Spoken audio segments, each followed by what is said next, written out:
Shalom saudara-saudaraku yang kekasih dalam Tuhan Yesus Kristus. Kiranya saudara-saudara tetap sehat dan kuat di dalam Tuhan dalam menjalani masa-masa pandemi ini.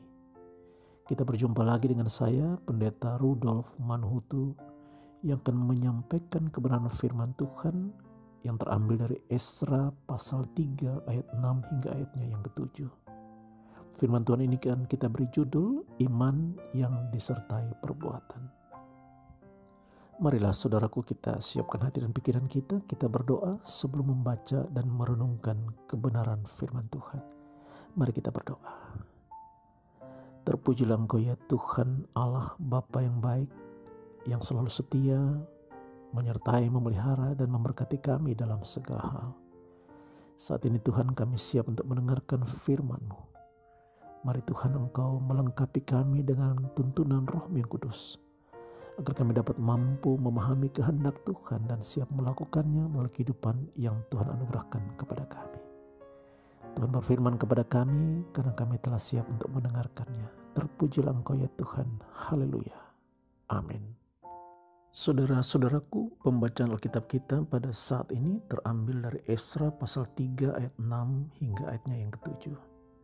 Demikian menyatakan, sejak hari pertama bulan yang ke-7, mereka mulai mempersembahkan korban bakaran kepada Tuhan.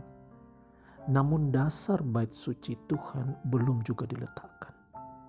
Lalu mereka memberikan uang kepada tukang batu dan tukang kayu, sedang kepada orang Sidon dan Tirus makanan dan minuman dan minyak, supaya orang-orang itu membawa kayu aras dari Libanon sampai ke laut dekat Yafo, seperti yang telah diizinkan kepada mereka oleh Kores, Raja Negeri Persia.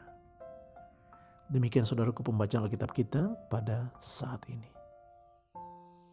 Saudara-saudaraku yang kekasih dalam Tuhan Yesus Kristus, membangun mezbah adalah salah satu kebiasaan orang Israel.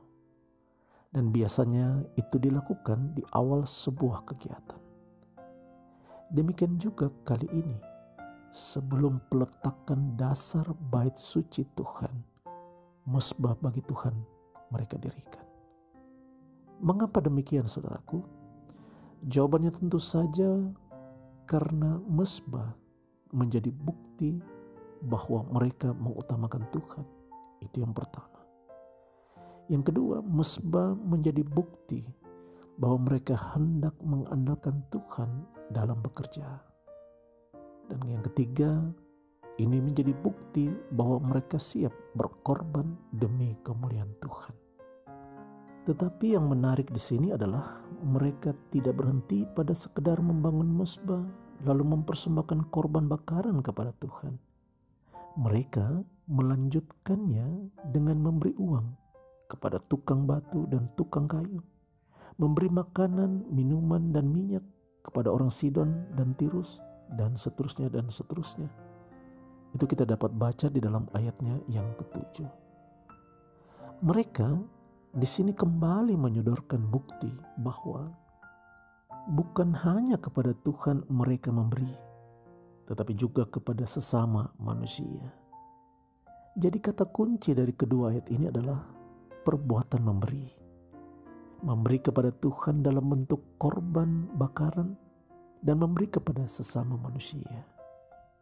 Tetapi jika kita coba simak lebih jauh, maka sesungguhnya apa yang orang-orang Israel ini berikan, entah sadar atau tidak sadar, mereka melakukannya sebagai respon terhadap apa yang telah mereka terima dari Tuhan, yaitu pembebasan mereka dari tanah perbudakan di Babel. Tuhanlah yang telah memberi kepada mereka lebih dahulu. Lalu mereka pun balik memberi apa yang terbaik bagi Tuhan.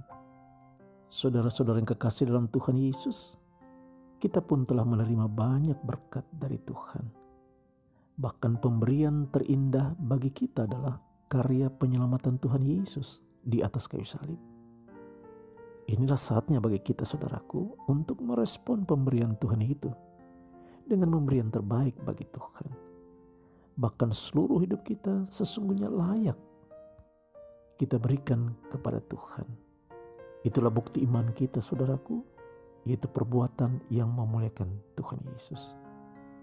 Saudara-saudaraku dalam Tuhan Yesus, ingatlah bahwa Tuhan Yesus sendiri yang lebih dahulu telah memberikan dirinya, darahnya, nyawanya untuk pengampunan dosa kita dan keselamatan kita. Maka biarkanlah hidup kita selalu menjadi pemberian terbaik bagi Tuhan, sehingga itu pun boleh menjadi puji-pujian bagi hormat dan kemuliaan Tuhan.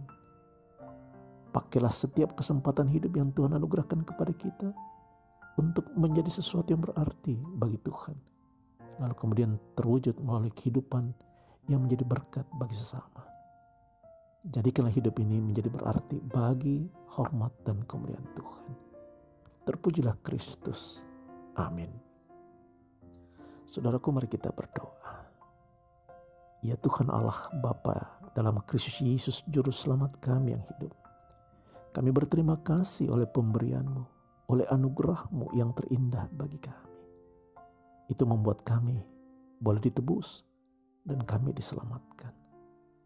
Tidak ada satu apapun yang dapat kami buat Tuhan untuk dapat membalas semua kebaikan Tuhan, kecuali siap untuk memberi diri kami, memberi apa yang terbaik bagi Tuhan, apa yang ada pada diri kami. Gerakan kami senantiasa, mampukan kami selalu ya Tuhan, untuk setiap saat memberi yang terbaik bagi Tuhan. Bahkan seluruh hidup kami boleh menjadi persembahan terindah bagi Tuhan. Terpujilah Tuhan, haleluya, amin.